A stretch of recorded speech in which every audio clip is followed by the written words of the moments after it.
Hello everybody, it is a gorgeous day here at the patch. As you can see behind me, the blue sky is definitely out somewhere behind those lovely clouds. And I'm going to tell you all about what is inside our pack for this week. So without further ado, let me zoom in on what you're going to get in your patch project packs. So this week is all about using some lovely miniature items to create a little magical world for your fairies, pixies, whatever it is that you would like to create. So in your pack this week you will get a cute little miniature door and key, a little colourful button, a gemstone. We've got the little miniature ladybirds and bumblebees there so that you can find somewhere in your garden to set up your little miniature world. You're going to get a nice little stump, which obviously you can attach your door onto. But if you can see in the top of the stump there's also going to be some holes drilled, and we'll send home some bits of twig or fern for you, but obviously on your visits and your walks out and about in the woods you'll be able to go and collect yourselves some lovely bits and bobs to decorate your log however you wish. If you want to put your door on the log, obviously you can do that as well, and use some of the other bits that we have given you to create a little scene. And then we're still keeping on that miniature fairy pixie theme, and we have got some plain flour and some salt for you to make some lovely salt dough cupcakes. So I'm going to zoom over really quickly and show you a little sneak preview of those, and Busy's going to do a little video in just a moment to tell you all about that. You've got some lovely gingham cloth here which can be a nice little picnic rug for your fairies or your pixies. You've got your acrylic paints there, lots of different colours in your pot and your paintbrush. You've got some cake cases that's just being weighed down by a little stone there because they kept flying away as I was trying to make this video. So you've got different colour cake cases to make your cupcakes in, and you've got a very exciting piece of parchment paper because we thought once you had made your little fairy or pixie miniature world somewhere that you might like to make a little map to share with a sibling or mummy or daddy, so that you can send them off on a little exploration using the map to see if they can find where your pixie or fairy miniature world is hidden. So I'm going to pass over to Busy now, and she is going to tell you all about how to make your lovely salt dough fairy cakes. And maybe even this week you can make some real fairy cakes for yourselves as well to enjoy alongside the ones that you're going to leave out for your magical miniature friends. Hello, so we are now going to show you how to make these absolutely gorgeous salt dough cupcakes, muffins, brownies, whatever they're going to be. Salt dough is super simple, and you cook it in the oven so it goes really hard, and then you can paint on it, and they should be able to be kept forever. So very simple salt dough. We're going to have 1 cup of flour. I'm going to keep a little bit of that later, and then half a cup of salt. Add that in, give it a little mix. I've got the smallest spoon in the world, so we'll see how this goes. Then a cup of water, and with your water add it in slowly, because for some reason whenever you make it you need a different amount of water. So add it in slowly and just mix it in until it starts to form a dough, and when you feel like you need a bit more, you can add it a little bit more in. So it's really not a cup, it's up to a cup. And keep going. You don't want it to get too sticky. I'm just going to add a tiny bit more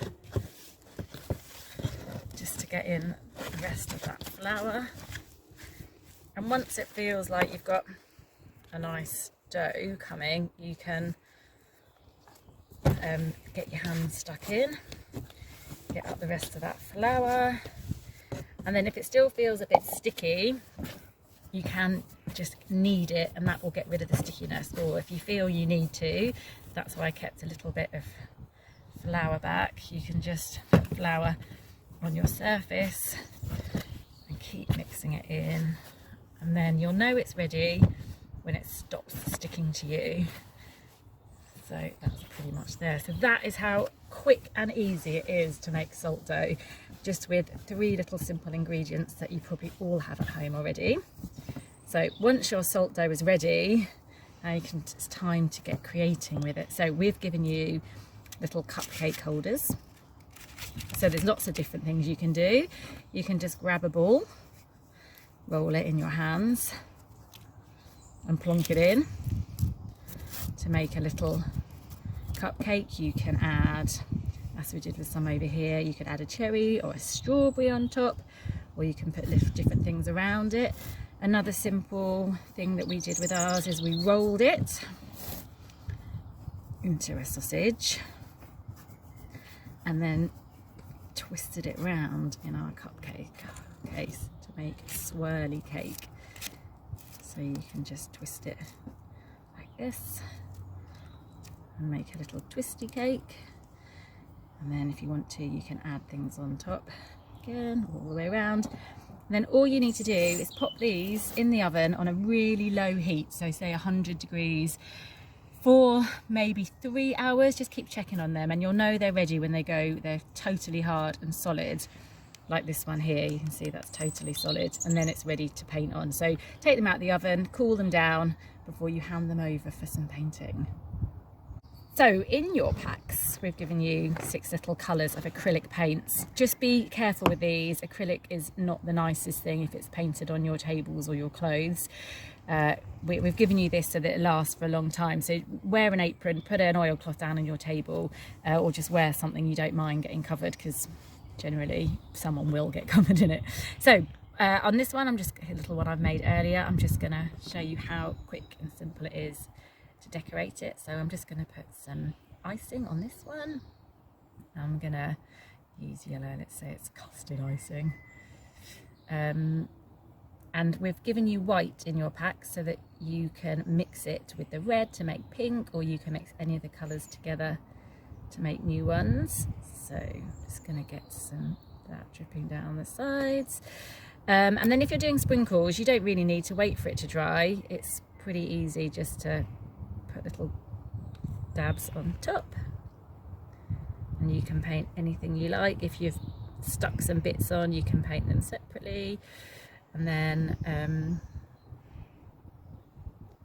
it's not going to work, so I've not changed my paintbrush, but you can just spot things on. And then once that's dry, we've given you a little tub of PVA in case you want to paint that on top to give it a nice kind of white clean layer. And Millie's going to show you something else you could do with that. So if you use quite a lot of PVA and dollop it on all over, you could also use it to stick things on. So we haven't put these in your pack, but it's something you might have at home in case you wanted to try this, to make them really realistic. So once that's all doubled on, you can, I'll just put a little tiny bit more on the sides for you, Millie. You can then sprinkle it with some sprinkles from your cupboard, and they will stick on, and then we'll just give it a little shake. That's perfect. And once that's dried, you can then put PVA on top to make sure they don't fall off, and then they look really realistic and really yummy. So make sure you remind your kids they are not for eating. We hope you have lots of fun making and playing with your mini worlds, and can't wait to see what your cupcakes and your little fairy villagers look like. And we look forward to seeing you when you come and pick up your packs. Take care, everyone. Bye.